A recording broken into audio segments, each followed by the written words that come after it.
pesar de que el apego sea algo que se ha estudiado desde los años aproximadamente 60, con Bowlby, luego Mary Ainsworth, con La situación extraña, que fue ese experimento donde observaban a madres y a niños, donde aparecía el cuidador, se iba, había un extraño que también se introducía en esa sala, y así se encontraron, ¿no?, en gran medida esos inicialmente 3 estilos de apego: el seguro, el inseguro, ambivalente o ansioso, y el evitativo.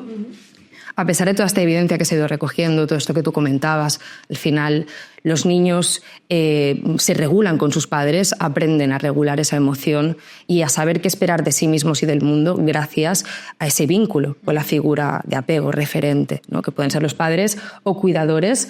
Entonces, hay evidencia extensa de que este es un modelo no solamente psicológicamente importante, sino biológicamente también con fundamento. Aún así, hay detractores, hay gente que no está del todo conforme con este modelo y lo pone en duda. ¿Qué opinas al respecto? A mí lo que me gustaría ver es como tener presente, ¿no?, delante como a estas personas que no creen en ello, o por qué no creen en ello, porque como tú dices, ¿no?, al final se lleva estudiando, como tú dices, desde los años 80, desde entonces hasta hoy ha habido muchísima evidencia científica de que es algo que existe, aunque se habrán podido encontrar otras cosas, cada vez se han ido añadiendo más cosas, ¿no?, como que pensábamos que era en la infancia y ya está, o que no se podía cambiar y ya está, y hemos visto que se puede cambiar, que afecta a la vida adulta, a las relaciones.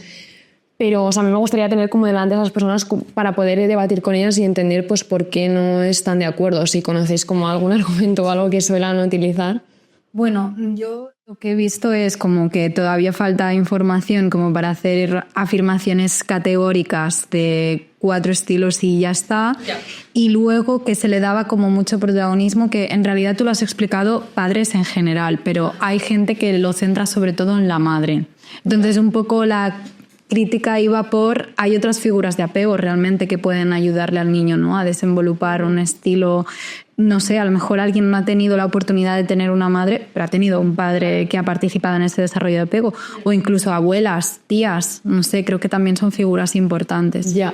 A ver, yo creo que lo de la madre, en general, yo creo que puede ser también por cómo empezaron los estudios en su momento, ¿no? O sea, en los años 80 estamos hablando de que si todavía hoy es machista la sociedad en la que vivimos, en ese entonces más, ¿no? O sea, en ese entonces la persona que cuidaba eran las madres y siempre la figura de la madre en torno al niño. Hoy día cada vez más se está viendo la importancia de las dos figuras y cómo eso importa.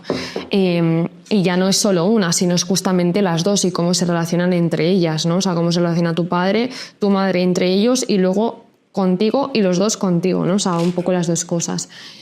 Pero bueno, sí que es verdad que entiendo parte de esas críticas, porque sí que es cierto que nosotros hablamos mucho como de apego tal, apego cual, pues para que la gente lo entienda y se pueda sentir identificado, para que sea más fácil de entender.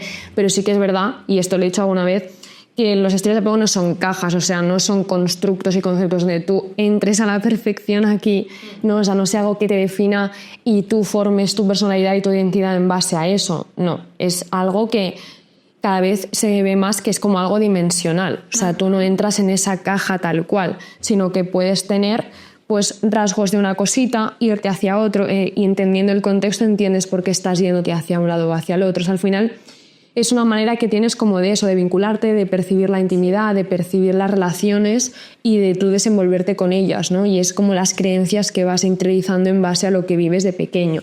Entonces creo que cada vez hay más evidencia. Negarla es como negar años y años y años de trabajo y sobre todo también algo personal, porque no es solo evidencia científica y ya está, es que las personas cuando descubren su estilo de apego y descubren el mundo del apego, y sobre todo personas con apego inseguro, por supuesto, les cambia la vida, o sea, entienden los años y años que llevan sintiéndose de X manera y no había nada que pudiesen entender, que pensaban que estaban rotos, ¿no? O que no entendían de dónde venía eso, entonces, y yo incluida, ¿no? O sea, yo cuando lo descubrí para mí fue como algo súper revelador, porque entiendes mucho de lo que te pasa al descubrirlo.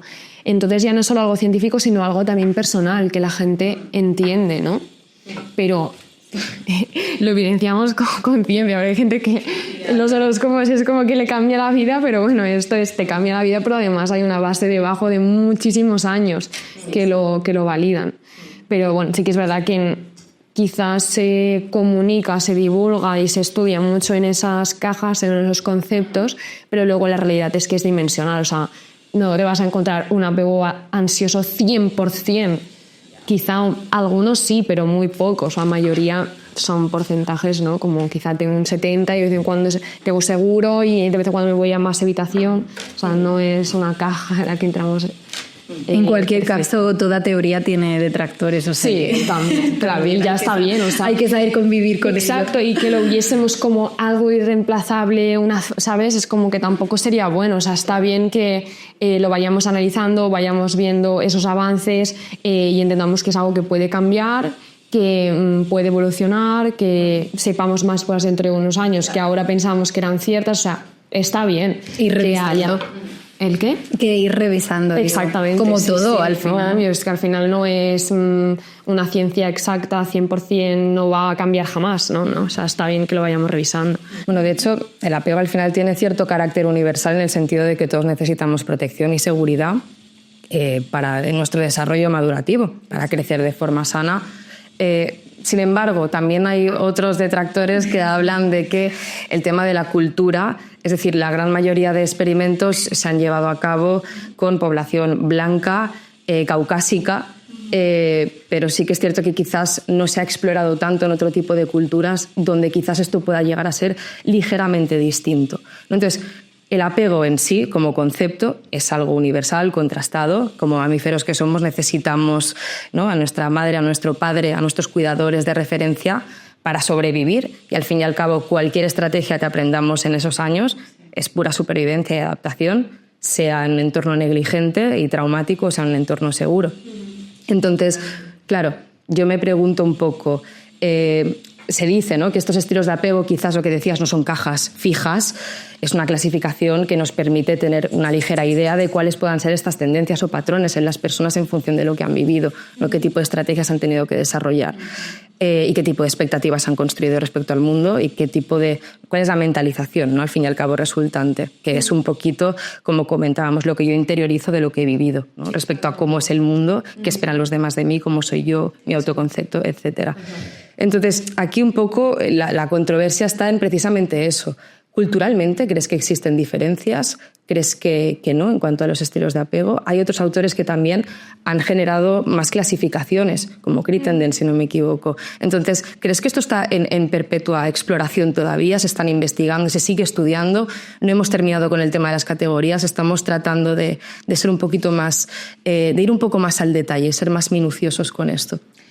Sí, totalmente. O sea, yo creo que es algo que en lo que todos estamos de acuerdo, que es algo importante, que existe, que está ahí, que es importante verlo, pero sí que es verdad que todavía se sigue estudiando. O sea, empezó todo, como decíamos, ¿no?, desde estas 3 categorías, luego se añadió la desorganización, por ejemplo, no sé si es Citizen o Critizen, no recuerdo cómo se llama, pero también ha hecho como... como una clasificación diferente, ¿no?, incluso que es como más dimensional también, y puedes entender los diferentes estilos de apego de manera diferente. Incluso, si no recuerdo mal, creo que son como 32 o 12 o no sé, o sea, que hay muchos autores que proponen como otras clasificaciones para el estilo de apego, etc. Entonces, o sea, es interesante que vaya eso como cambiando y que vayamos viendo como no todo es exacto, sino que hay otras maneras de verlo. Sí que es verdad que lo más distendido, lo más conocido es estos 4, y lo que más ayuda a las personas a conocerse y a nosotros, a los psicólogos, a trabajar muchas veces con estas personas. Pero bueno, tengo compañeras que trabajan desde otro modelo, por ejemplo, de Critizen, no sé cómo se llama, y también les sirve mucho. O sea, al final creo que es entender que esos 4 existen y pueden ser clasificados de una manera diferente.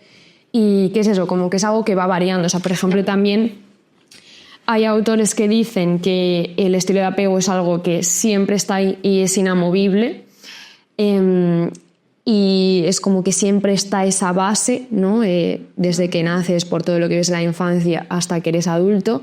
Y hay otros que dicen que no, que sí que es algo como que puede modificarse, que puedes pasar de uno a otro. Entonces, bueno, hay como muchas teorías ahora abiertas porque se sabe que es un tema importante, cada vez se está como estudiando más y se está intentando ver qué es lo que más encaja o más certero es, por así decirlo.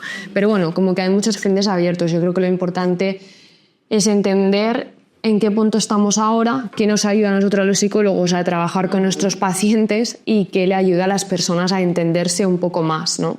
A mí, por ejemplo, el modelo no me gusta personalmente, pero conozco compañeras que sí trabajan desde ahí y les sirve mucho para entender al paciente que tienen delante.